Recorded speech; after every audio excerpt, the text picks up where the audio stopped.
Thank you very much. So we continue with concluding philosophical reflections about children and AI. And for this, I call on the floor the moderator of the panel, Dr. Maria Dayoglu, collaborating researcher on the Institute of Informatics and Telecommunications of NCSR Demokritos.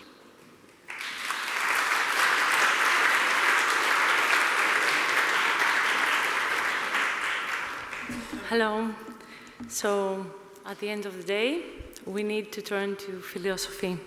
I would like to welcome on stage Professor John Tassioulas, Professor of Ethics and Legal Philosophy and Director of the Institute for Ethics in AI at the University of Oxford. He is the person to whom the Lyceum Project owes its existence.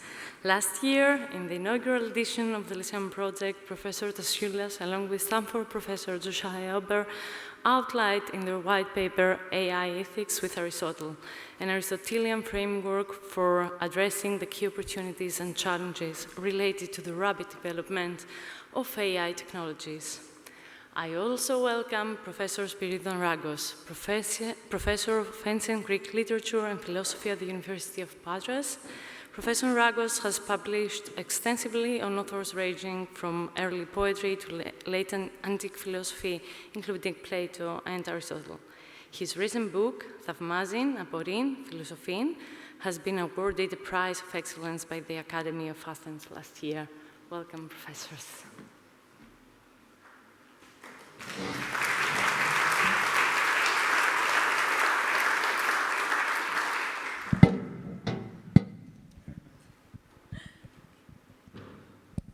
Okay, can you hear me? Yeah, right, that's right.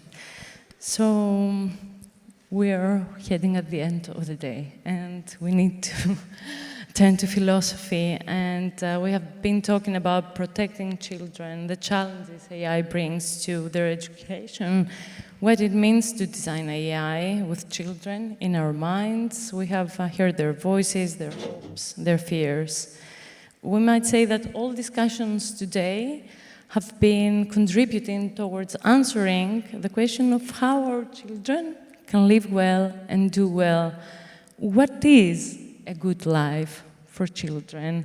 And what are the inherent raw materials within children we need to pay attention to? Is it wonder, curiosity, innocence? What is AI doing about this?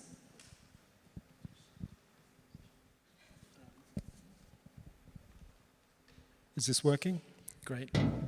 I just want to say what a great privilege it is to be here. And it is amazing that this is the second edition of this project and that a third is in the pipeline already. I'm deeply moved and inspired by what my Greek colleagues have done. This has been a fantastic day, I've got to say. I'm not an expert on childhood. I only have 2 boys. That's the extent of my expertise. But what I think is really important is that we have to think about the place of childhood in a human life. And there are 2 mistakes I think we need to avoid. One mistake is that we think of children simply as mini adults. And if we do that, then we'll put a lot of emphasis on the idea of autonomy, and they're making their own choices, and we'll put a lot of emphasis on the idea of rights. I think rights and autonomy are relevant to children, and I think children develop greater capacity for autonomy as they go on. So it's not a static thing. But for me, the starting point wouldn't really be autonomy and rights. It would be the fact that we have to love children. And I wonder to what extent we've talked about love today, and that this love has to manifest itself in certain ways, and in particular, by caring for these children. The German philosopher Hegel said that once we start talking about rights in a family context, that family is on the way to dissolution. I think that's wrong. I think we can talk about rights in a family context. But where he's right is that there is something more fundamental, and thinking about children really helps us see this.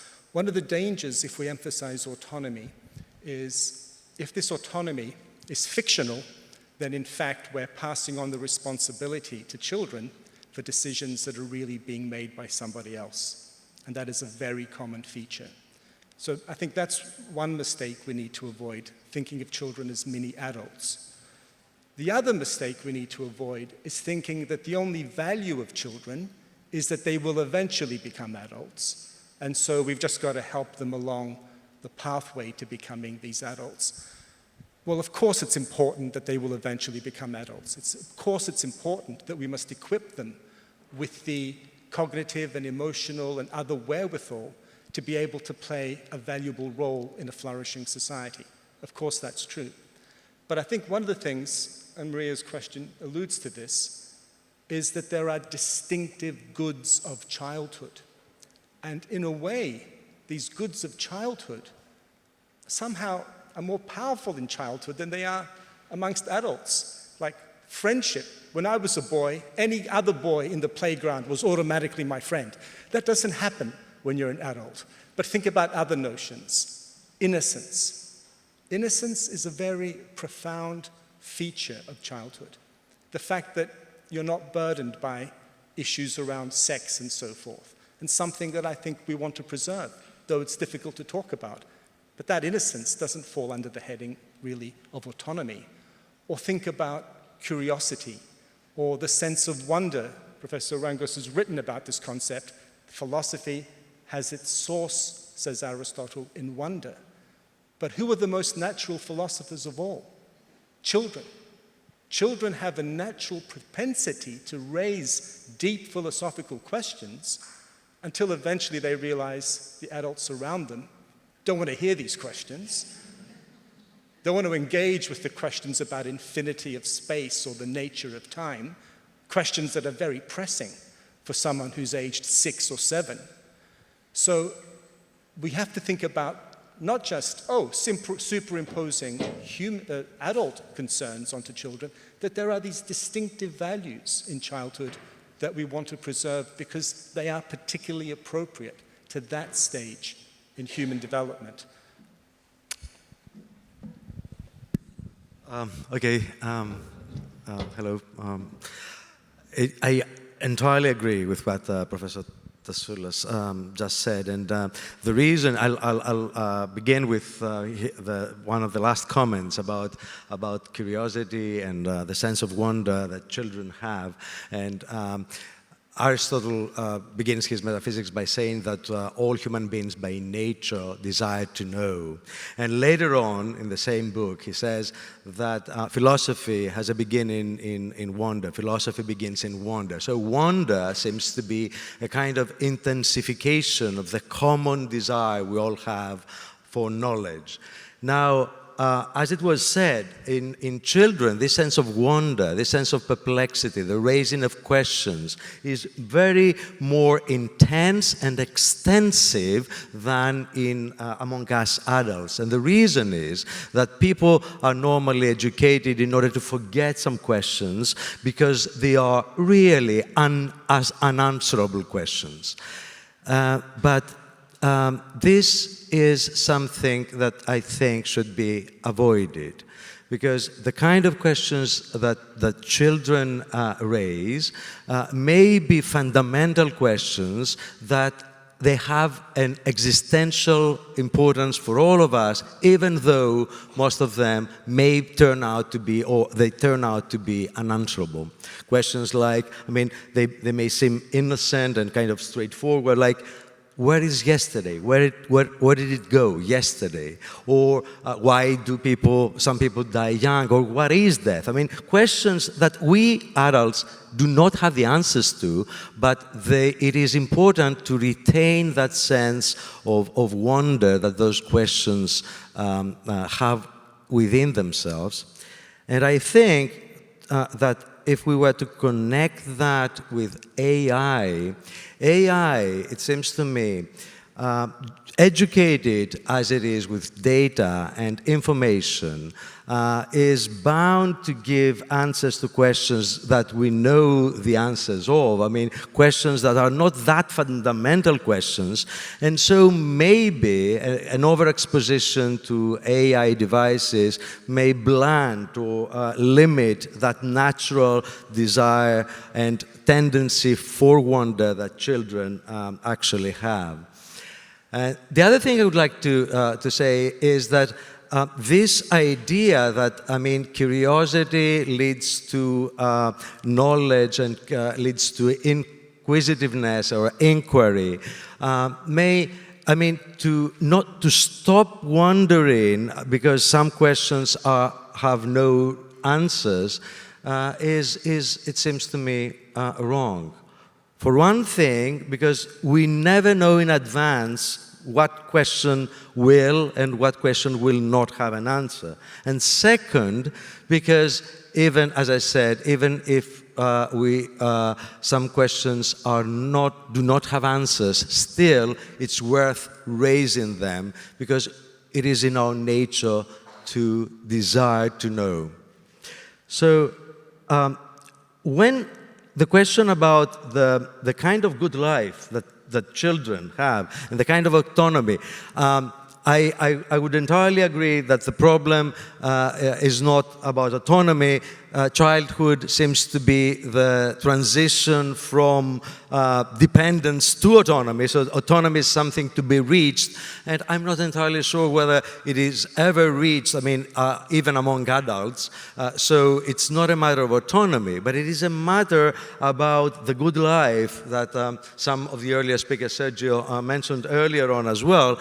And the good life is something, according to Aristotle, because here it's the Lyceum Project, so we have to mention Aristotle again and again.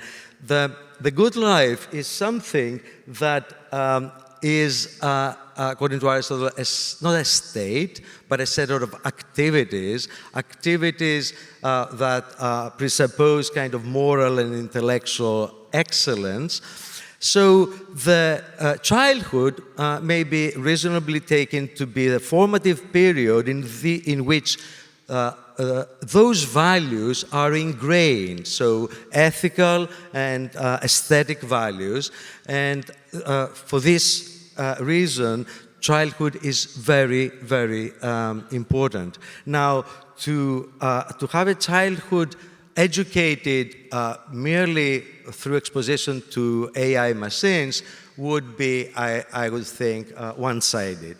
So childhood is a period, such a formative period, that needs to be educated in with companionship with other people, and it has the worth not only of what it's going to be, I mean, a child is going to be an adult, but there is a flourishing. In order for childhood to bloom, it has to be childhood itself. No, the child has to understand that he or she is in a period of life in which childhood is a value. Not only a transitive value, but a value in its own terms. So you have just mentioned companionship, so I take a lead on that, and we have heard a lot of times today, and we hear more and more often about how talking machines actually become our friends, become companions, understands us better than our closest persons. So are chatbots that good that we fail to escape the temptation of anthropomorphism? Or is it that we are capturing the experience because we are actually failing in socially engaging and communicating with other people? And if so, why? Well, I think loneliness is a very profound problem in our society. And for sure, tech companies are going to offer to address that problem by providing AI companions, and they will also provide an ideology along with the product, which is an ideology to the effect that the companion can give you everything that a human companion could give you and even more. And the question is going to arise whether we have a sufficient understanding of the nature of friendship to be able to critically evaluate the ideology that will be pushed by powerful companies with huge financial incentives to get us to agree to their point of view. There are many things one could say about this, but one of the important framings, I think, is as follows. A friend is not someone I can choose and purchase from a supermarket. A friend is not a consumer product tailored to my preferences. A true friend is a deeply mysterious, independent human being, and part of the friendship is two humans with an equally mysterious, independent nature, caring for each other, making shared commitments, participating in valuable activities together. And there's a dark side. The flip side is, it's not really your friend unless this person can betray you. Because the very value of friendship, which includes the fact that they are a loyal friend to you, or as Aristotle would say, they treat you as another self, like another you, another them. The value of them doing that is predicated on the fact that they might not do that they might fail to do that. So this is one of the many occasions in life where success is only possible if failure is also possible. And that's what makes success success. That it could have gone otherwise, but it didn't. And this is a blessing in your life. Now think about the AI friend. The AI friend will not be tailored to randomly betray you, presumably. The AI friend will be tailored to your preferences. So it will be, in effect, catering to a highly consumerist and I would say ultimately narcissist mindset, which is that others exist in order to cater to my predetermined preferences. Whereas, of course, one of the things that is most profoundly valuable about friendship is the transformation that it causes in you through the dialogue with the friend in some of your deepest values. That your friend maybe opens up your eyes to the fact that you've been living a pretty empty life focused on status and wealth, whereas they've been doing something actually very valuable with their lives. And by getting to know your friend, you became aware of a whole domain of value that you were missing out on. That's not going to happen in the case of the AI companion. The AI companion will be configured to flatter your narcissism. And as Oscar Wilde once said, someone who's not impressed by flattery has never been properly flattered. So this is going to be a very powerful cultural force in coming years, I think. The temptation to drop out of the human relationship and convince ourselves that we have a relationship that is just as good, if not better, because it's configured to our fixed, pre-given preferences.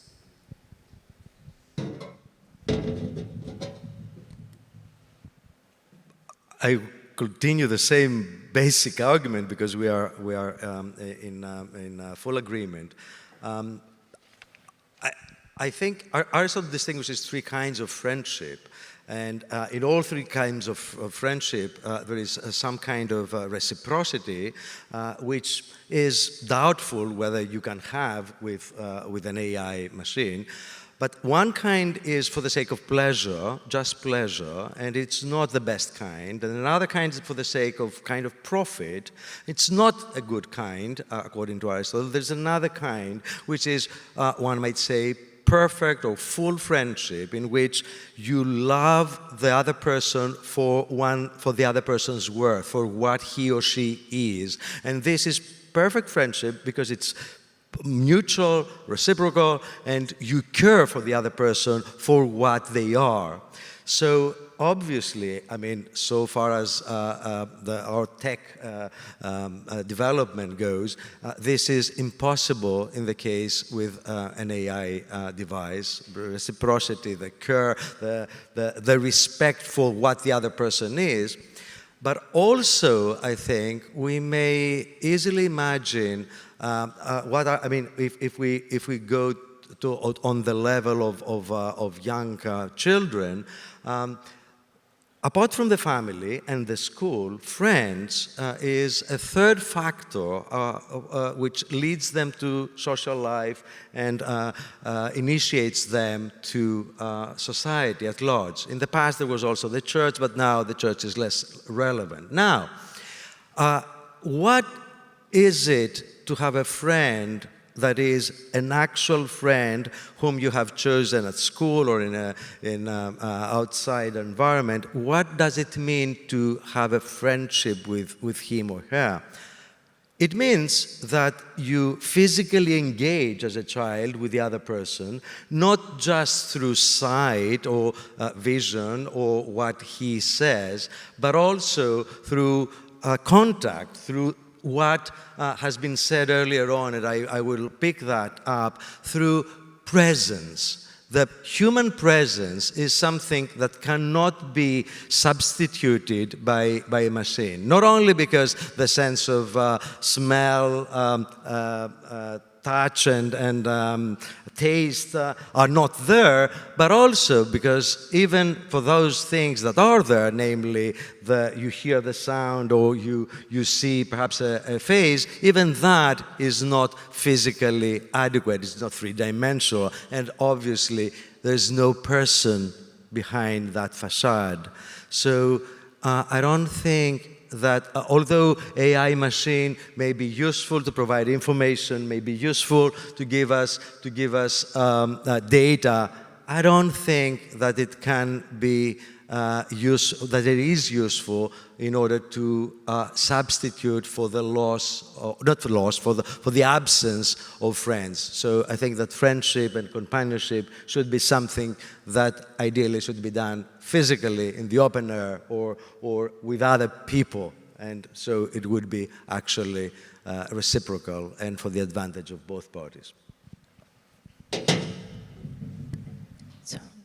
So the clock is ticking, and I just want to leave some time also for audience questions. But before that, I just want to make a last bridge to this morning. So I'm going to quote Baroness Kidron: "The smartphones should not interrupt the childhood journey," she said. Is addiction to smartphones the biggest threat posed by AI to children, and what is the role of sport? The Prime Minister emphasized actually the role of sport in combating the problems children face in the age of AI. Yeah, I like both of those points. So the role of sport is interesting. Some years ago I wrote about sport and games, and I discovered that there are some people who think chess is a sport, and they're very insistent that chess is a sport.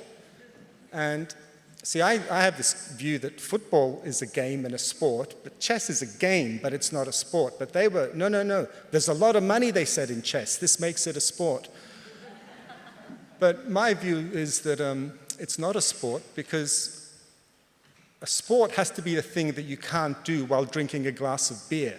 And you can do that with chess. But why did they say that? And I think one reason is partly the commercialization of the enterprise was taken by them as warranting the use of the honorific sport. But another thing is a kind of intellectualization of our culture that downgrades the physical and our embodiment. And so the idea is, look, what really matters here is that it's a game, and the fact that there isn't any physical prowess that's involved is neither here nor there. Whereas I think one of the most beautiful things about sport is that it's a celebration of our physical embodiment, that's part of our human nature, that we have certain kinds of bodies, and to see them performing in excellent or at least sort of interesting ways. I think this is a profound antidote to a lot of the living in one's head, living amongst data environment that children are subjected to. And one thing I will add to this, there's a very prominent Australian philosopher, it's not a contradiction in terms, believe me, Australian philosopher, based at New York University, one of the leading philosophers in the world, and he says, look, in the future, people will spend most of their time in virtual worlds, and they will be playing games in virtual worlds, and they will be liberated from their bodies, because these games, they'll be able to fly around and defy gravity and do all sorts of things. So the image here is of games, play, leisure, where we've left our bodies behind and have a purely virtual experience. And Chalmers says, living my life online like this is just as good as living in physical reality. From an Aristotelian perspective, this is deeply suspect. We are adapted to live in the natural world of trees and rocks and birds and so forth. And our physical presence in that world and our encounter with a recalcitrant reality is part of what makes us humans. So I think there is a serious question there about denial of our human nature. And if we deny our human nature, then we'll deny the good that can be realized by humans. And very quickly, the second point you raise, what is the most dangerous thing about AI? Personally, I don't think it's addiction. I think it's back to this issue of dehumanization. And it was alluded to by the Prime Minister that one of the issues is a collective action problem. If others are doing it, mustn't I now do it to compete? Well, AI has been created to be implanted in your brain to help you if you have vision problems. It's been created to help you if you have communication problems. These are brain-computer interfaces. You're a parent. The other kids at school are getting implants that facilitate memory, that enable the child to think 1,000 times faster than normal. Are you going to buy your child one of these implants? Maybe you wish the implants didn't exist, but they do exist, and the other kids have them. How's your child going to fare in this world? This is the real threat, because part of the ideology that we're talking about here is an ideology of transhumanism, that our human condition is something to be left behind. And sadly, for most of us, these issues are not going to be determined here in Athens or even in the EU. The two great AI superpowers are China and the US. In the US administration, kind of chaotic administration, but there are two different background groups. One is the tech bros, represented by people like Elon Musk until he fell out of favor, and they're very much into the transhumanism. This is their view of human reality, that we transcend it. And then there's the MAGA movement, the Steve Bannons of this world, who hate the tech bros and who talk about the importance of our humanity and so forth. Not that I'm endorsing them, but these are the two rival camps. And I think this is going to be a big ideological struggle when it comes to the issue of, can my child compete in this deeply unequal world we've created? Because that's the other background. There's no safety net for my child anymore. Either they become one of the few success stories, i.e. material success, or they're going to live a precarious life. What decision will I make at that point? Will I go transhumanist or not?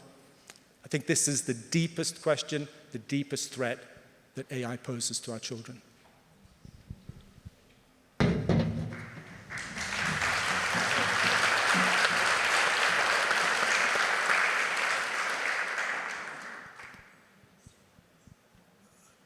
Just a few comments on the same, along the same lines. I think there is a problem not with AI, but with virtual reality, and perhaps more globally about how we face our lives. What seems to be important is that we realize that there is such a thing as a human nature. And the human nature thrives in certain ways and doesn't thrive or shrinks in other ways. And part of the human nature, I mean, from ancient times, and I don't think that it has changed at all, is, I take it, mortality. We have to understand that we are mortals, and that means that we are limited, that life has intrinsic limitations and also a great deal of frailty. We cannot be superhuman. We cannot actually be there to prevent any kind of danger, any kind of illness. I mean, obviously we try, and this is very good. But in order to get sanitized against any danger, things like the superintelligence, the transplant genetic engineering, all those things come as a result that as a result of our belief that there is no intrinsic human nature and a denial of the fact of mortality, out of which all the other kind of optimism, super optimism derives.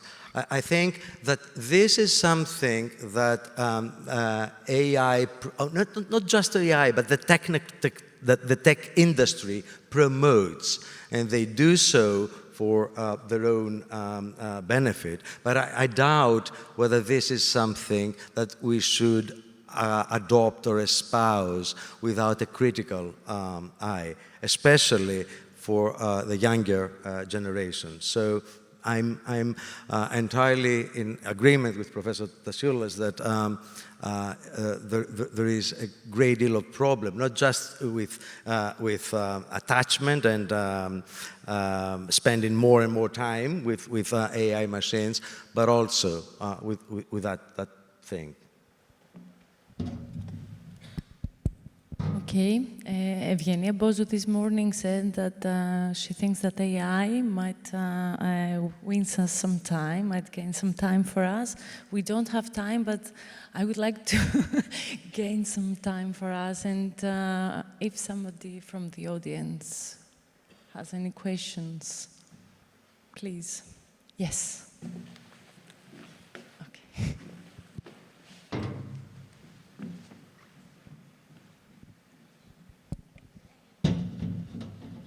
Thank you. Thank you very much for this presentation. It was enlightening. I have 2 remarks, perhaps, and maybe you can see how we can see these things from another point of view. The one is a remark about Aristotle, that in his third kind of friendship, as you mentioned very nicely, he says that there is a purpose for true friendship.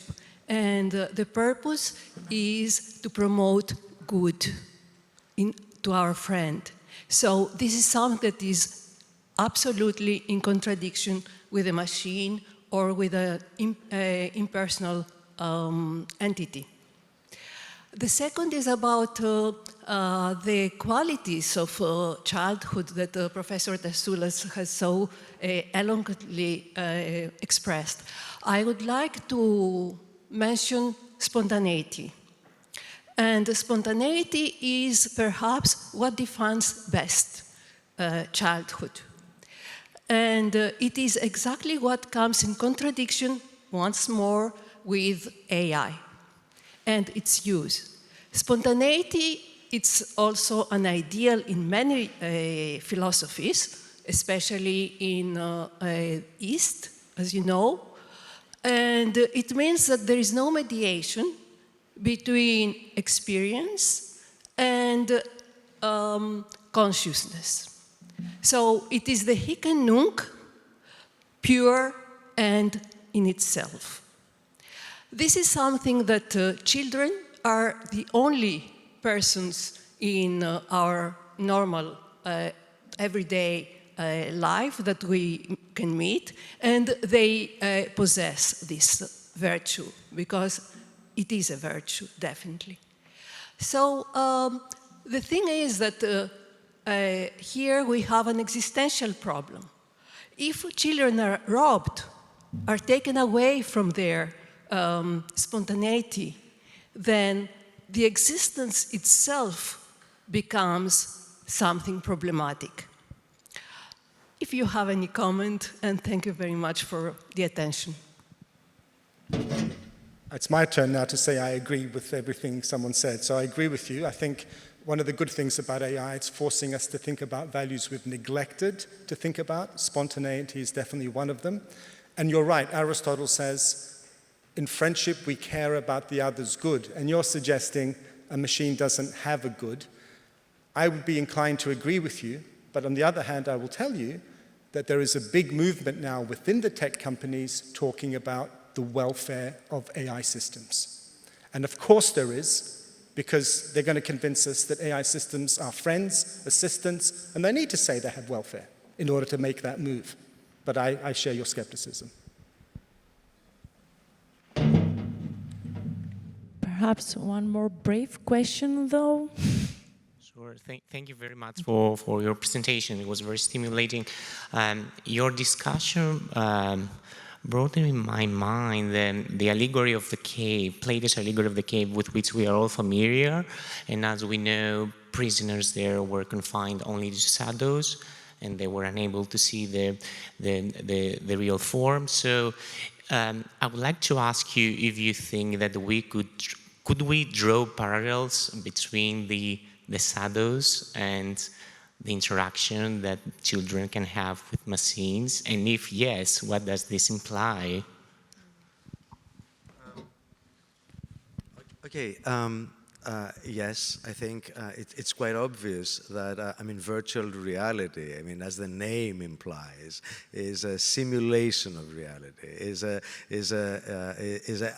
I would say, a second rate reality, that it has the advantage, perhaps, that it may initiate us to real reality, to physical reality. So, yeah, there is an obvious connection between the cave of Plato's allegory and virtual reality, and the exit of the cave would be the exit of virtual reality in favor of physical reality. But then, since Plato wrote that so many years ago, without virtual reality, we have to make a second step out of physical reality in order to reach the kind of metaphysical ideal reality of Plato's theory of forms.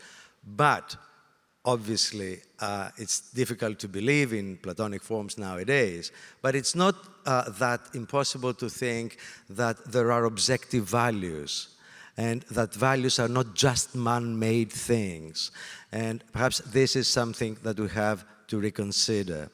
Now, I take the chance of your question to add something to what we have said, and this something has to do with literacy. One of the traditional aims of education was to educate people, young people, to read and write. And one of the reasons one of the reasons of being able to read was to read for yourself novels, poetry, short stories, whatever, which, among other things, trains your imagination. Now, literacy tends to be decreased with the advent of all kinds of ready-made information in forms of videos and sounds. That has the effect that imagination, the actual training of the imagination, is bound to atrophy, to remain atrophic. And this, again, goes against the grain or the tendency of exiting Plato's cave. Because to exit the cave, you have not to remain satisfied with what is around you, but to try to imagine what may be outside the cave.